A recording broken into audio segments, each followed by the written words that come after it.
Hello my dear sewing friends, it's Elisa here, and today I would love to share with you how I draft and sew one of my new favorite ways of doing elastic. It gives such a neat result, uses narrow elastic, has a little flat front and little ties as well. I think it looks casual yet really nice, and it's also a really comfortable way how to finish your pants. Now first I'm going to draft a waistband, and that is going to be really simple. We're going to take our measuring tape. We are going to measure the entire length of the top of the pants, front and back, all in one go. And whatever is that length, that's how long our waistband is going to be. Now, don't forget to add seam allowances, but don't just add one set of seam allowances, actually add twice the amount of the seam allowances, and you will see why in just a few moments. For the width of the elastic, I have a ton of this elastic that is about 1/2 inch wide, and I'm going to be using 3 rows of it in order to create my waistband. So what I'm going to do is, this is going to be the top of my waistband.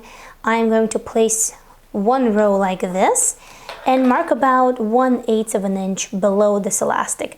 We're going to do one more, again 1/8 of an inch away from the mark, 1/8 of an inch below, and then one more.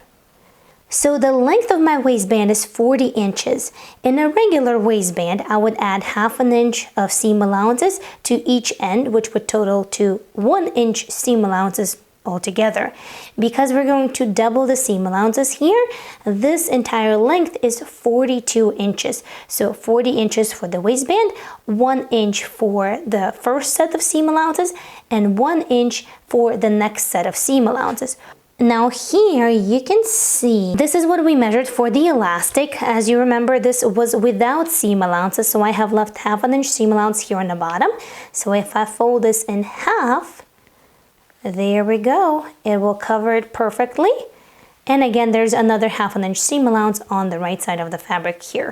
Now here at the front of my pants, I will go ahead and I will measure 4 inches from the center front to one side, and you can notch or place a pin, and 4 inches again from the center of the front to the other side of the pants, and again you can notch or you can pin. That is going to be the flat portion of our waistband. I find that 4 inches makes a great little flat front, but of course you can take a little bit more or a little bit less. Now this is our waistband. From the side over here, we're going to measure 1/2 inch first. That is going to be our first seam allowance. Then we're going to measure first 4 inches, which was on one side of the pants. Then we're going to measure the second 4 inches, which was on the other side of the pants. And then we're going to measure another 1/2 inch, which was for the other side of the seam allowance. Go ahead, make a mark or place a pin, and now you're going to cut through. Now I will take the long piece of the waistband, fold it in half. Pressing this edge at this point may help you keep the even distance for this next step. Now we're going to create the casings for the elastic. For that we need to do 1, 2, 3 stitch lines, and the distance between each one of them is 3/4 of an inch. So we're going to fold this in half like this, stitch 3/4 of an inch from the top edge first, all the way through the waistband, from one side all the way to the other side. Then we're going to stitch another line parallel to the first one, 3/4 of an inch away, and we're going to repeat that for the bottom line as well. Now, sometimes doing parallel lines can be a little bit tricky, so placing a marker on the right side of the needle plate as you sew can really help with that. Now, once all 3 stitch lines have been done, it is time to pull through the elastic. A safety pin usually does a really great job, and most people use that, but I use a smooth plastic knitting needle for this task. As for how long you should cut your elastic, that you will need to determine on your own by trying it on and adjusting. And as always, it is better to cut it a little bit longer and then shorten it if needed, because elastics can be different. Some are softer, some are stiffer, some stretch less, and some stretch more. Also, don't forget that in our waistband, we have about 8 inches of flat front. Speaking of flat front, here I went ahead and I interfaced that little piece. My interfacing is quite lightweight, therefore I interfaced the entire piece. If you're using interfacing that's a little bit more medium weight, then if I were you, I would do just one side of it. After that is done, let's go ahead and complete the ties. In my case, each tie is about 16 inches long and it's sewn this way as you see on your screens. You can of course do whichever shape you would like. Just make sure that you leave one end unsewn for turning it right side out. As for the width of the tie, you want it to be slightly narrower than the elasticated part of the waistband. Let's take a look over here. If I place the tie over here, you can see that it's slightly shorter on top and slightly shorter on the bottom. About 1/8 of an inch on top and on the bottom. So the width of the tie will be exactly that, twice the amount because you're going to be folding it in half and then sewing. Of course, don't forget your seam allowances as well.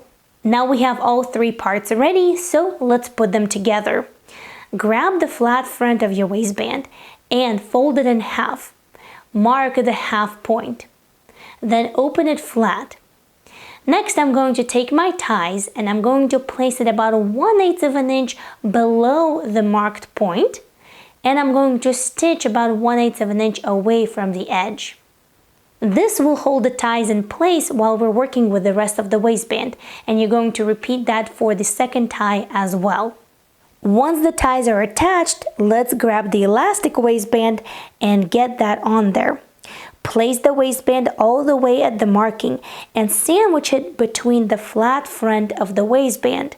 Now this sandwich is going to include the elastic waistband, the tie, and the flat front. So all of it will be sewn together with a 1/2 inch seam allowance.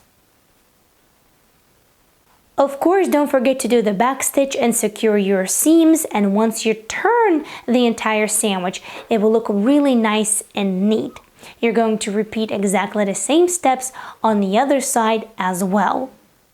After completing the other side of the waistband, now it's coming together and it's one continuous loop. If you would like to, you can top stitch the ties on top of the flat front of the waistband about 1/4 of an inch away from the joining seam. That way your ties are going to be flat on top of that part. Now the last step is to attach the waistband to the top of your pants.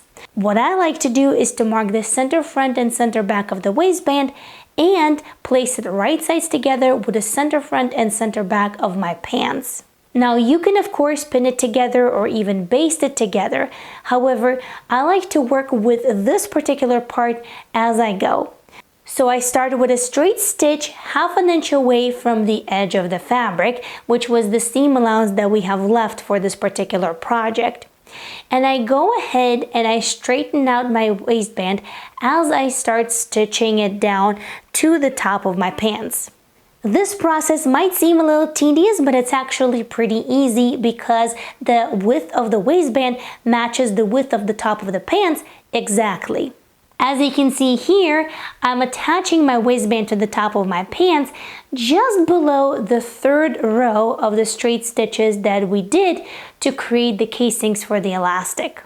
Once the waistband is attached with a straight stitch, now I will go ahead and finish the raw edges all together on my serger. You can of course choose whatever is the technique of your choice to complete the raw edges of the fabric.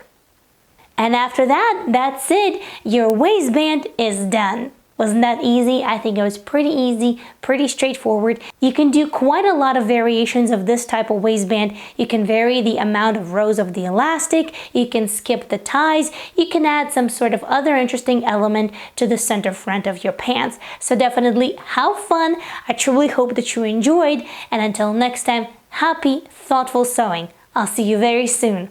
Bye!